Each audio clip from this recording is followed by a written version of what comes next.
दोस्तों नमस्कार। स्वागत है आप सभी का मेरे YouTube चैनल के आर हिंदी कहानियां में।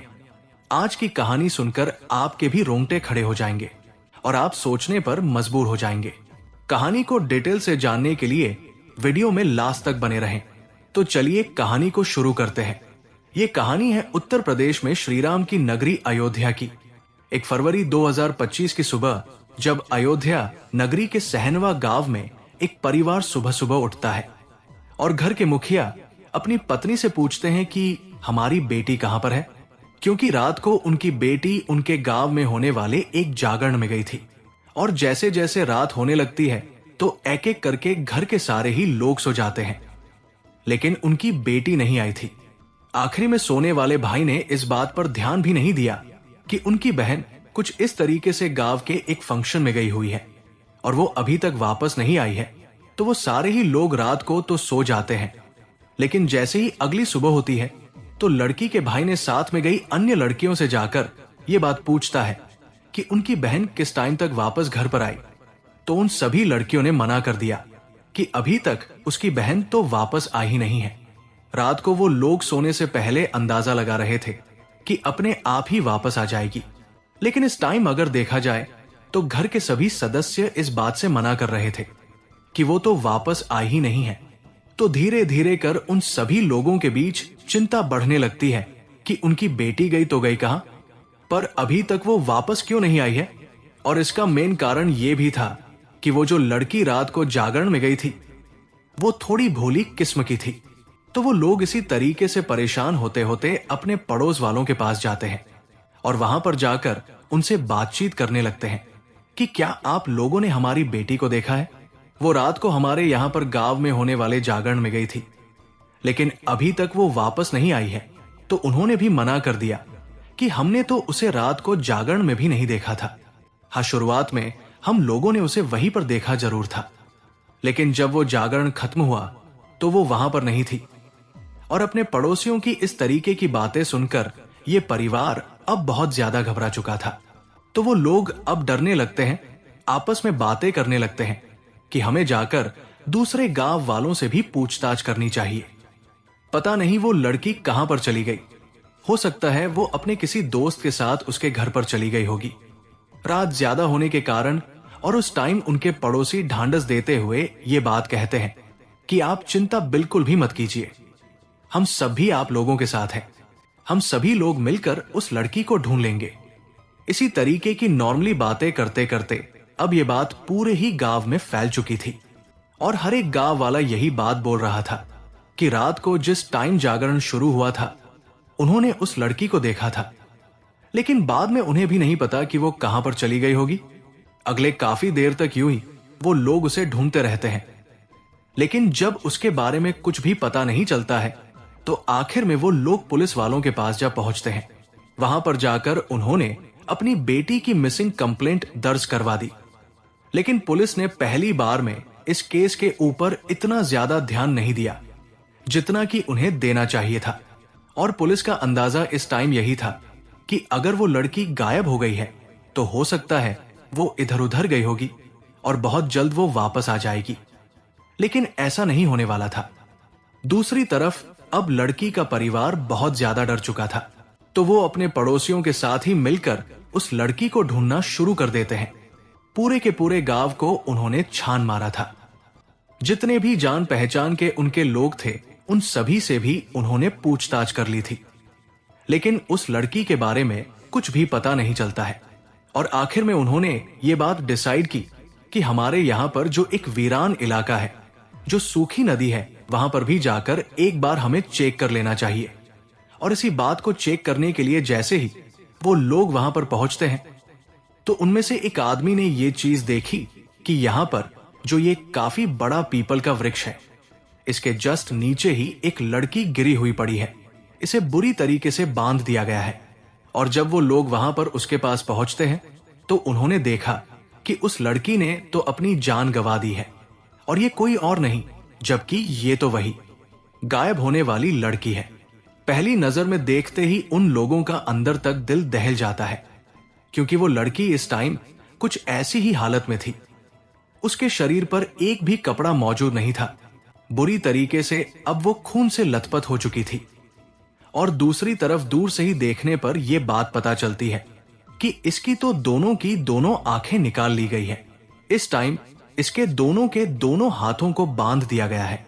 पैर भी इस टाइम इसके बंधे हुए हैं और काफी ज्यादा बेरमी तरीके से आखिरी टाइम में इसकी जान ली गई होगी।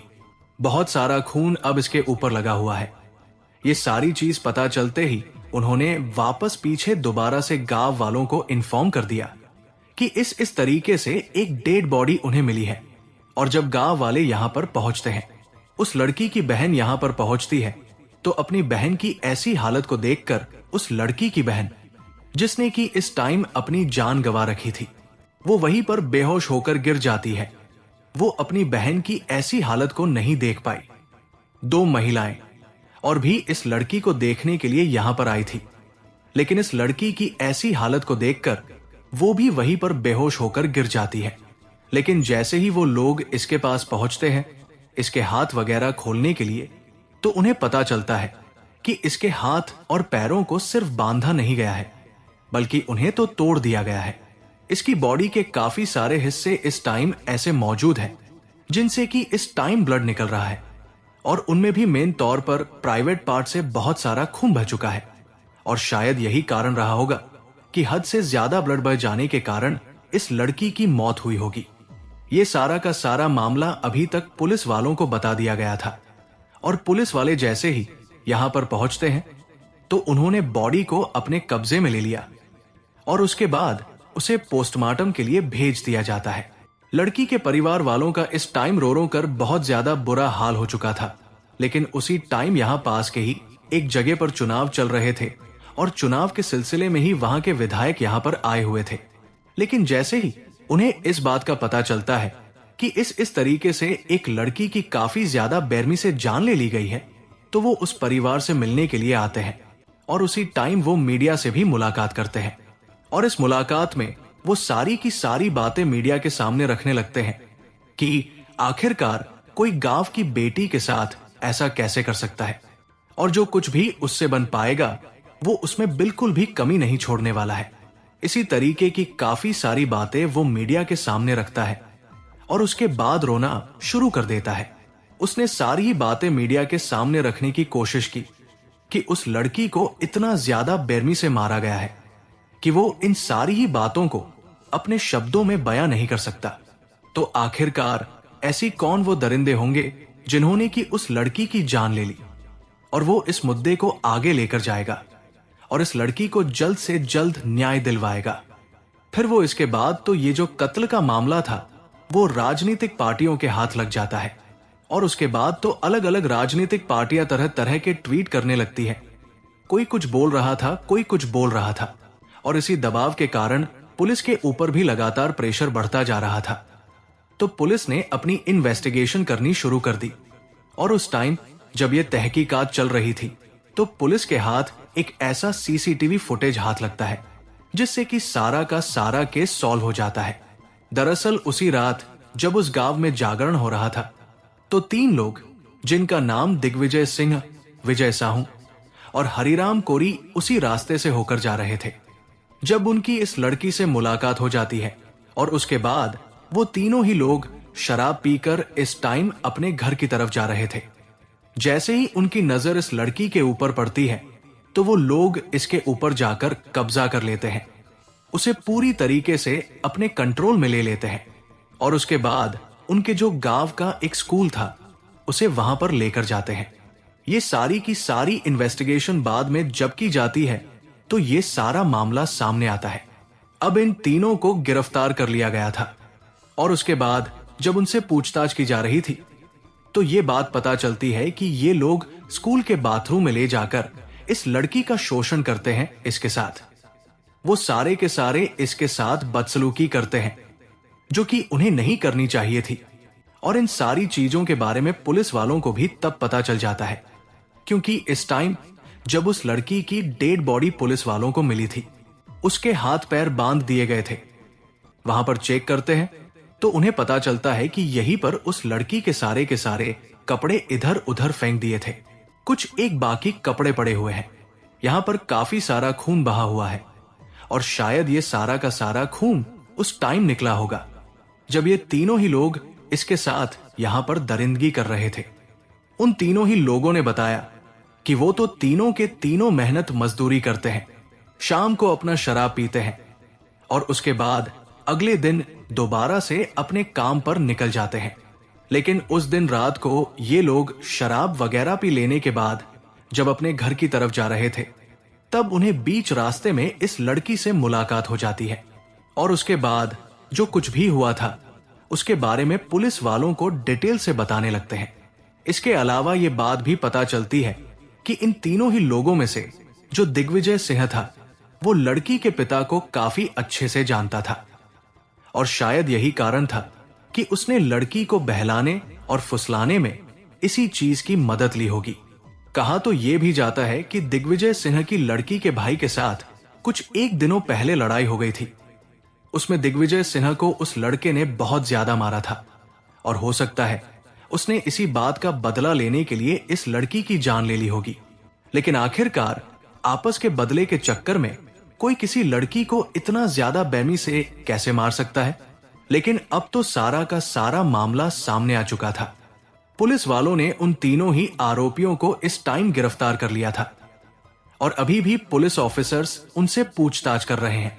काफी सारे लोग ऐसे मौजूद हैं जो कि इस बात की मांग कर रहे हैं कि इन लोगों ने जो कांड किया है वो माफी के लायक नहीं है। इन लोगों को जेल में भी नहीं रखना चाहिए, जबकि इन्हें तो फांसी जैसी सख्त से सख्त सजा मिलनी चाहिए। वैसे दोस्तों, आप लोग इस घटना के बारे में क्या कहना चाहेंगे? आप लोग क्या सोचते हैं कि इन आरोपियों को क्या सजा मिलनी चाहिए? वैसे इस तरीके के जब लगातार केस सामने आते हैं तो हम लोग ये बात तो कह सकते हैं कि हम लोग अपने जान पहचान के लोगों के ऊपर भी अब अच्छे से भरोसा नहीं कर सकते। और सबसे जरूरी बात यह है कि आप लोग अपना ध्यान रखें, इसके साथ साथ अपनों का भी ख्याल रखें, क्योंकि इसके बावजूद भी आज के टाइम पर हम लोग आंखें बंद करके भरोसा कर लेते हैं। ज्यादातर पीठ में चाकू घोंपने वाला वही होता है जिस पर हम ज्यादा भरोसा करते हैं। तो हम लोग इस बात का तो अंदाजा लगा ही नहीं सकते कि हमारे परिवार का अगर कोई सदस्य बाहर जा रहा है तो हम लोग ये बात सोच लें कि ये तो हमारे गांव में ही है, हमारे गली में ही रहता है। क्योंकि इसी तरीके के पिछले कुछ दिनों में ही काफी सारे केसेस हमारे सामने आ चुके हैं जिनके ऊपर की ज्यादा से ज्यादा भरोसा किया जा रहा था। उन्होंने उस भरोसे को काफी ज्यादा भयंकर तरीके से तोड़ दिया। दोस्तों, इस कहानी को सुनाने का उद्देश्य किसी का दिल दुखाना नहीं है, किसी को परेशान करना नहीं है, बल्कि आपको जागरूक करना है और आपको सचेत करना है ताकि आप लोग सतर्क रहें और सावधान रहें। तो दोस्तों, कैसी लगी ये स्टोरी कमेंट जरूर करें, वीडियो को लाइक करें और अपने दोस्तों को शेयर भी करें। और आपसे गुजारिश है कि मेरे चैनल को सब्सक्राइब जरूर करें। फिर मिलेंगे ऐसी ही किसी सच्ची स्टोरी के साथ। तब तक के लिए धन्यवाद।